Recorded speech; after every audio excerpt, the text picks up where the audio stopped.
मैं तो ये कहूँगा इंडिया के खिलाफ हमें अपना मेन बॉलर शाहीन को भी रेस्ट देनी चाहिए, फ़खर जमान को भी रेस्ट, ये मैं पहले ही कह रहा हूँ, ताकि माइंड गेम खेलें हम उनके साथ। अच्छा, रात की नींद पूरी हुई है? हाँ हुई, मैंने पहले कहा हो सकता है, लेकिन रेस्ट कह रहा हूँ, रेस्ट नहीं, माइंड गेम खेलें उनके साथ, कि हम उनको इजी ले रहे हैं, हमारे लिए वो कुछ भी नहीं है।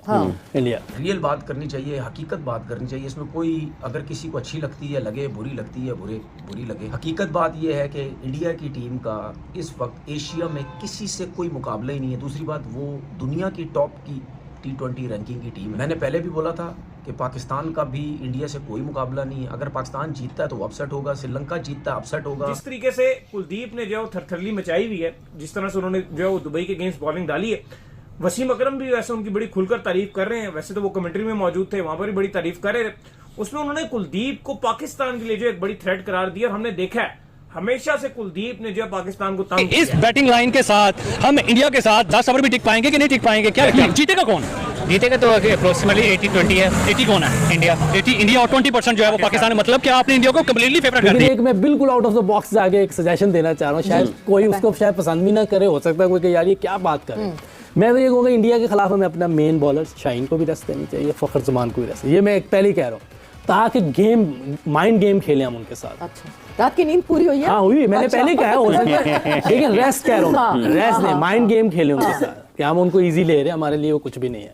इंडिया जब मेन मैच आएगा हमारा उनके साथ दूसरे राउंड में या फाइनल में, तो पूरी टीम जब खेल रही होगी तो वो बिल्कुल दूसरी तरफ से सोच रहे हैं। ये माइंड गेम है के लिए भी जो है वो तो हमें पहुंच रहे हैं ना, एक तो जीत गए, अब एक यूएई के साथ मैच है। यूएई ने 170 बनाए थे हमारे नहीं, अगेंस्ट, ये ठीक है, देखिए शारजाह की आप इतनी बात नहीं, ये तो मैंने पहले कह दिया, आउट ऑफ बॉक्स मुशी भाई इतना ये मुशी भाई इतना आउट ऑफ बॉक्स होते थे ना, तो आउट ऑफ टेबल ही हो जाते थे। नहीं, ये मैं बता रहा हूँ माइंड गेम है, माइंड गेम भी होती है। आप कह रहे हैं शाहीन और फखर को दोनों को रेस्ट दें, रेस्ट है, ये बाहर थोड़ी हो सकते हैं ये प्लेयर हमारे, ये बाहर नहीं हो सकते, ऑब्वियसली इनको रेस्ट ही हो सकती है और कुछ भी नहीं। ये सब ये बहुत आप इस टाइम पे अभी कोच होते तो आप ये कर देते ओह ये totally out of box suggestion है, कोई ऐसी चीज होनी चाहिए। देखिए आपने जब टीम बनानी है, अच्छा इससे फर्क ये किस सोच के साथ? माइंड गेम, हाँ माइंड गेम है, मतलब उनको हम ये बता रहे हैं कि हमारे, ये तो वही वाली बात हो गई जो उस दिन इरम ने बताई थी कि नहीं, यूएई के कैप्टन ने कहा कि हमारे लिए कोई ज्यादा इंपॉर्टेंट नहीं है ये गेम, यू करके यू वेस्ट इंडीज ने कहा, इंडिया ने कहा ये लीजिए, आपके लिए कितना इंपॉर्टेंट है ये गेम, हम बताते हैं आपको। देखिए इसमें कोई ऐसी बात नहीं है। सोशल मीडिया में तो ठीक ठाक लड़ाई हो रही है,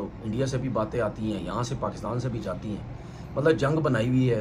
इंडिया वालों को बोला गया आप हारना नहीं, पाकिस्तान को बोला गया आप लोग नहीं हारना, इज्जत बेइज्जती का सवाल है। सीधा मुद्दे पे आते हैं, क्रिकेट के ऊपर बात करते हैं। रियल बात करनी चाहिए, हकीकत बात करनी चाहिए, इसमें कोई अगर किसी को अच्छी लगती है लगे, बुरी लगती है बुरी लगे। हकीकत बात यह है कि इंडिया की टीम का इस वक्त एशिया में किसी से कोई मुकाबला ही नहीं है। दूसरी बात, वो दुनिया की टॉप की T20 रैंकिंग की टीम है।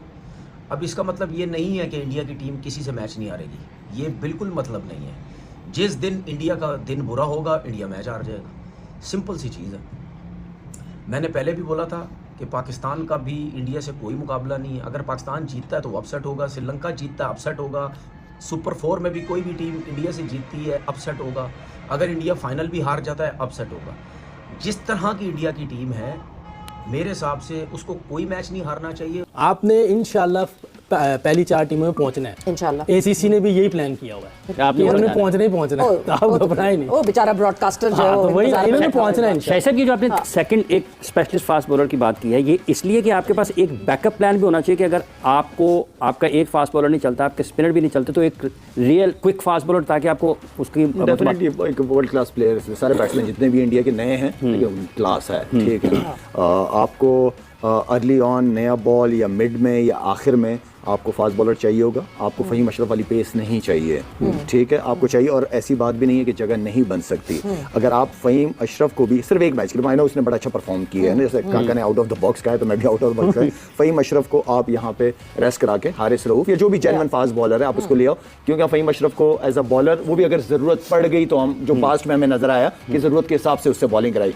बैटिंग तो जो आपके 5-6 के बाद तो आप क्या उम्मीद रखते हैं, ठीक है ना, 6 ही बैट्समैन होते हैं। हाँ, तो आई थिंक ये एक मुझे लगता है। बाकी स्पिनिंग अटैक हमें बिल्कुल नहीं छेड़ना चाहिए, जैनवन 2 स्पिनर्स के साथ, फिर साथ में साइम अयूब वगैरह, लेकिन साइम अयूब को ये मैसेज देना चाहिए कि आप बॉलर नहीं हो, आप एज अ बैट्समैन खेल रहे हो।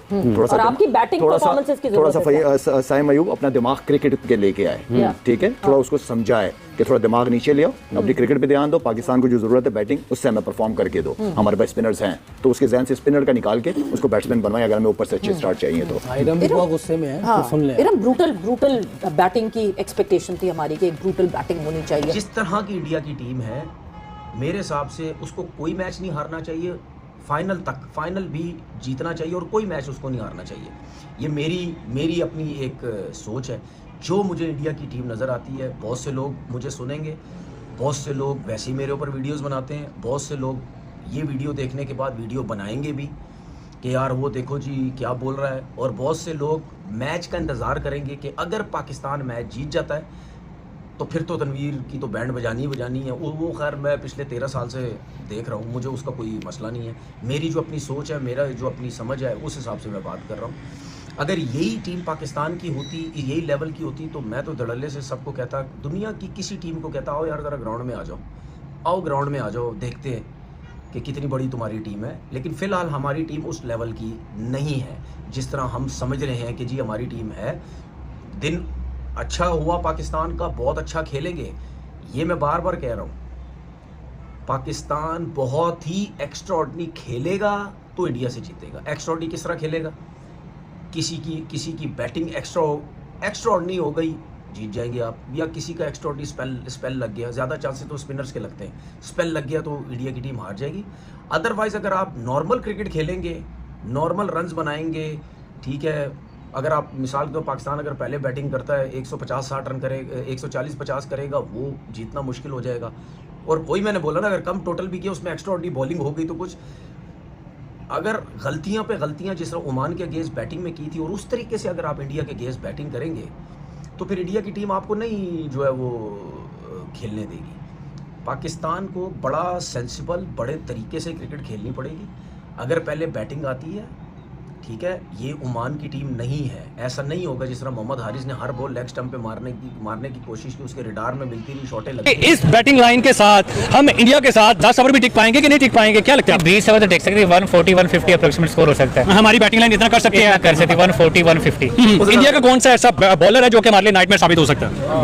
बुमराह, कुलदीप, वरुण चक्रवर्ती या फिर हार्दिक पांड्या? नहीं, कुलदीप यादव और बुमराह दोनों एक्सपेक्टेड है। ठीक हो गया। हमारे कौन सा ऐसा बैट्समैन है जो कि इंडिया के लिए जो है वो नाइटमेयर साबित हो सकता है? I think Saim Ayub. साइम अयूब तो ओमान के जो है वो नहीं चल सका। बैड लक होती है यार, बैड लक तो पिछले ट्राई नेशन सीरीज से भी चल रही है। वो प्लेयर अच्छा है, चलने का कोई नहीं पता, जब मर्जी चले प्लेयर अच्छा है, वो नाइटमेयर को साबित हो सकता है। बाकी उसके इंडिया के सामने टिक पाएगा इंशाल्लाह, उम्मीद है। साइम से उम्मीद है। अच्छा, साइम अयूब से उम्मीद है, लेकिन बाकी कोई नीचे टीम में ऐसा कोई बंदा नहीं जो स्कोर कर सकता है। जीतेगा कौन? जीतेगा तो अप्रोक्सीमेटली 80-20 है। 80 कौन है? इंडिया। 80 इंडिया और 20% जो है वो पाकिस्तान है। मतलब कि आपने इंडिया को कम्प्लीटली फेवर कर दिया? कम्प्लीटली। उनके साथ अभिषेक शर्मा है, संजू सैमसन है, हार्दिक पांड्या है, कुमार यादव है, अक्षर पटेल तक नीचे बैटिंग लाइन है। उनकी बैटिंग नहीं खत्म होती ना उनकी बॉलिंग खत्म होती है। फील्डिंग में हमसे 10 गुना आगे। इस तरीके से कुलदीप ने जो थरथरली मचाई हुई है, जिस तरह से उन्होंने जो है वो दुबई के अगेंस्ट बॉलिंग डाली है। वसीम अकरम भी वैसे उनकी बड़ी खुलकर तारीफ कर रहे हैं, वैसे तो वो कमेंट्री में मौजूद थे, वहां पर भी बड़ी तारीफ कर रहे थे। उसमें उन्होंने कुलदीप को पाकिस्तान के लिए जो एक बड़ी थ्रेट करार दिया। और हमने देखा है हमेशा से कुलदीप ने जो है पाकिस्तान को तंग किया है, चाहे वो कहीं भी मैच हो। इंग्लैंड में बाबर आजम के बल्ले के दरमियान से बॉल निकाल दी थी। तो अच्छा, वसीम अकरम की आप जो बात कर रहे हो ना, क्योंकि ये कोचिंग भी कर चुके हैं कुलदीप यादव को केकेआर में जब थे, और बड़ा क्लोज इन्होंने उनके साथ काम भी किया है। और ये ना उस टाइम भी कुलदीप यादव की बहुत तारीफ करते थे, जब शायद कुलदीप ने अपनी छाप नहीं छोड़ी थी, जब कुलदीप की के बारे में दुनिया में कोई इतनी बातें नहीं करता था। कल भारत वर्सेस पाकिस्तान का मुकाबला होने वाला है। इसको लेकर पाकिस्तान के पूर्व खिलाड़ी मोहम्मद यूसुफ का कहना है कि हमें इंडिया के साथ माइंड गेम खेलना चाहिए, कि हमें हमारे प्रमुख खिलाड़ियों शाहीन शाह अफरीदी और फ़खर जमान को रेस्ट देना चाहिए और इंडिया को हमें सरप्राइज़ दे देना चाहिए। और वो बोल रहे हैं कि उनको हमें ये मैसेज देना है कि हम इंडिया को हल्के में ले रहे हैं। तो मोहम्मद यूसुफ की ये बात आपको कैसी लगती है, कमेंट में ज़रूर बताएं।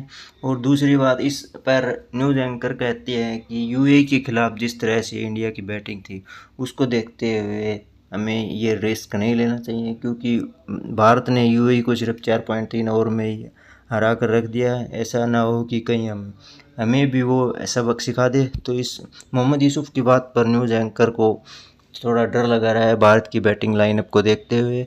दूसरी तरफ तनवीर अहमद हमेशा से यही कहते आ रहे हैं पिछले दिनों से कि भारत की टीम इस समय मजबूत टीम है और उसको कोई नहीं हरा सकता। भारत को फाइनल तक एक भी मैच नहीं हारना चाहिए। आपने देखा होगा कि पीछे तनवीर अहमद भारत की बात नहीं करते थे, जब भी वो बात करते थे तो भारत की टीम की बुराई करते थे। लेकिन अब कुछ दिनों से आप देख रहे हैं कि तनवीर अहमद किसी भी शो में बैठते हैं, हर किसी भी टीवी पर कहीं पर भी शो में बैठते हैं तो वो यही बात कर रहे हैं कि भारत की टीम मजबूत है। उस टीम भारत की टीम को जो भी हराएगा वो अपसेट होगा, चाहे वो पाकिस्तान हराए, चाहे श्रीलंका हराए, चाहे भारत फाइनल भी हार जाए। तो भी तनवीर अहमद का कहना है कि अगर भारत फाइनल भी हारता है तो मैं उस टीम को दुनिया की नंबर 1 टीम मानूंगा। तो तनवीर अहमद आजकल टीम इंडिया की खुलकर तारीफ़ कर रहे हैं। बिल्कुल अभी पता नहीं है कि पहले बाबर आजम और मोहम्मद रिजवान जब टीम में होते थे तो तनवीर अहमद हमेशा उनकी साइड लेते थे और भारतीय टीम की बुराई करते थे। जब जीतती हुई थी तो उन कमियां निकालते थे। लेकिन जब से बाबर और रिजवान पाकिस्तान की टीम से बाहर हुए हैं, तनवीर अहमद हमेशा से ही भारतीय टीम की तारीफ़ कर रहे हैं। तो आप क्या समझते हैं, ये सिर्फ बाबर और रिजवान की वजह से हो रहा है या टीम इंडिया वास्तव में मजबूत है इसलिए तारीफ़ कर रहे हैं तनवीर अहमद? कमेंट बॉक्स में अपनी राय दीजिए। वीडियो अच्छी लगे तो लाइक कर देना, चैनल को सब्सक्राइब कर देना। धन्यवाद।